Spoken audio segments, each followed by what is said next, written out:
In this lesson, we're going to continue discussing paragraph formatting. If you'd like to follow along, go under the File menu to Open, and in the Sample Files folder, scroll down to 0707, Doing the Impossible with Paragraph Rules, and just click Open.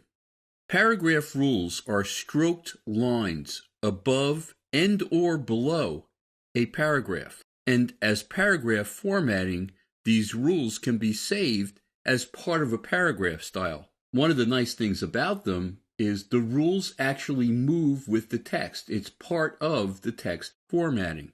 Why don't we jump right into applying some paragraph rules? But before we do, go to your zoom tool and just click and drag across the width of your margins to make the type a lot bigger. To begin, I'm going to go to my type tool and just click in that pull quote. And I want to add a paragraph rule above and below to make that pull quote into kind of like a graphic on my page. The reason why I'm just getting an insert point as opposed to selecting the entire paragraph, well, there's a couple of reasons. One, it's paragraph formatting, so if I click anywhere in a paragraph, I could apply that formatting to the entire paragraph. But secondly, and more important, is if I select my paragraph, it's much harder to see the rules while the type is selected. So I'm going to get an insert point, go to the options menu of the paragraph panel, and go to paragraph rules, and it opens the paragraph rules dialog box. Why don't we start with a rule above? To make it work, all I have to do is check rule on. And I also have to make sure that preview is checked. I can change the weight if I wanted of that rule.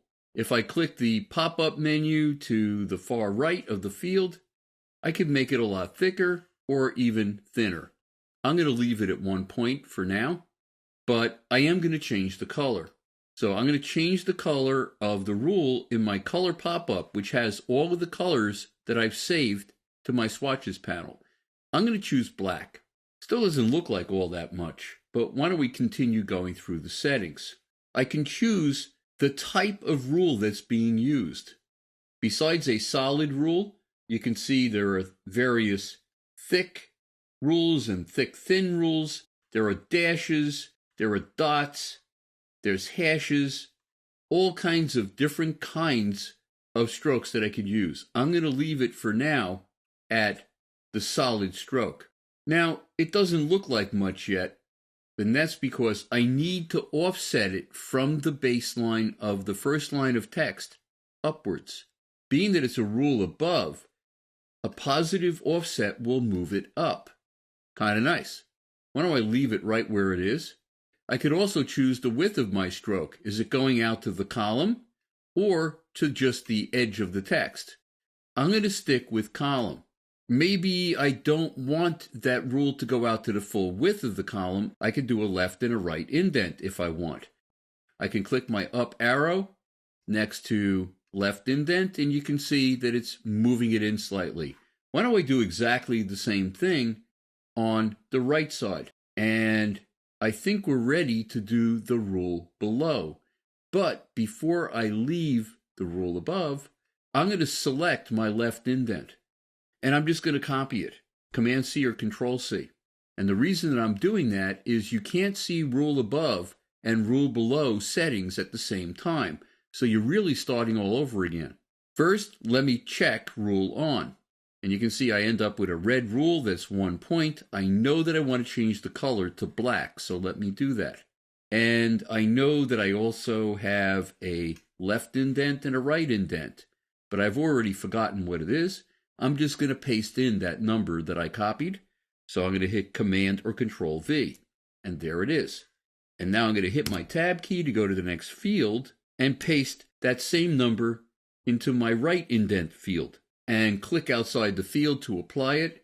Now I have to offset it. As a rule below, it too is starting at the baseline, but of the last line of text in the paragraph. And because it's a rule below, a positive offset is going to move it further below. So let me click my up arrow to move it down.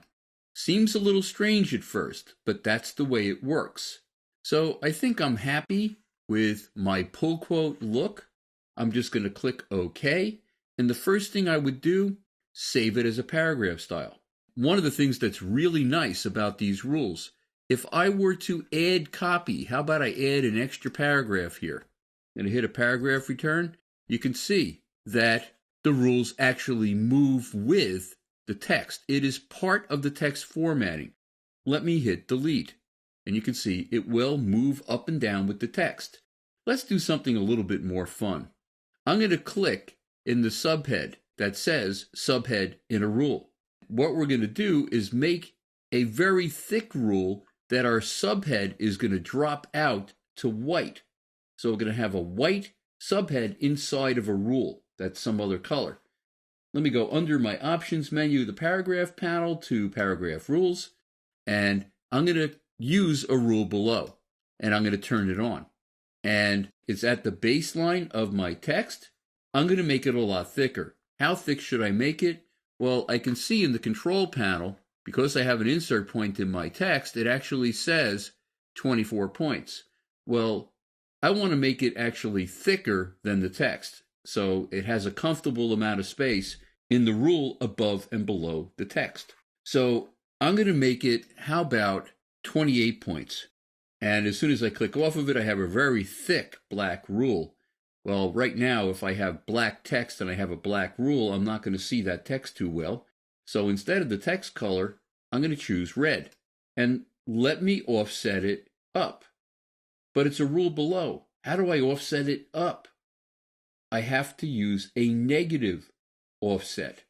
Let me click my down arrow to move it up. Because it's a rule below, I have to use a negative offset to move it up above the baseline. What if I wanted my subheads to drop out of a rule? So eventually I'm going to make this type white, but I wanted the rule to not come out to the full width. Maybe I want to do it somehow to the width of the subhead. Well, I can't do that. In the width pop-up, instead of column, I'm going to do text.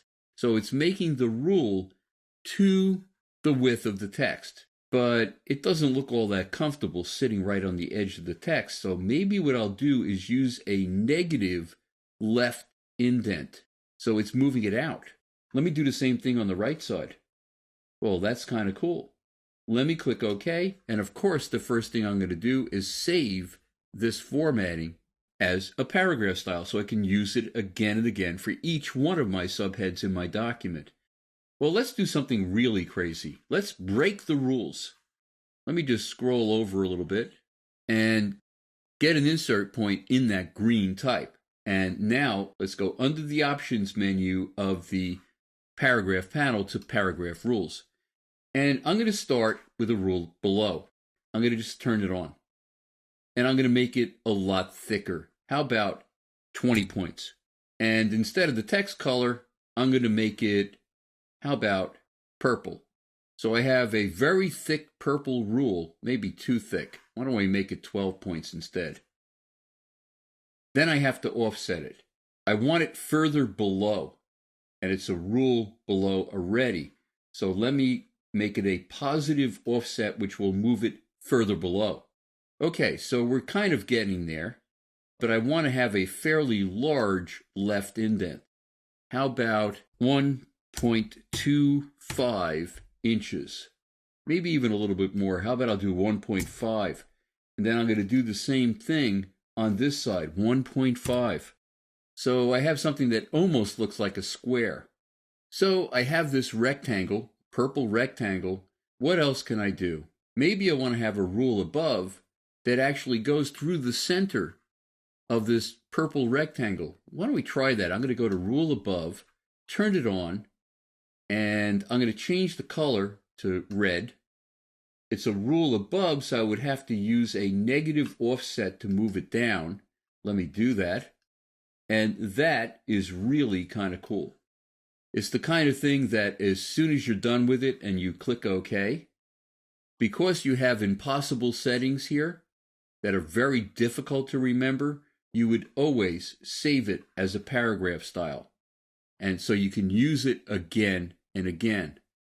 We're going to continue to discuss paragraph formatting in the next lesson.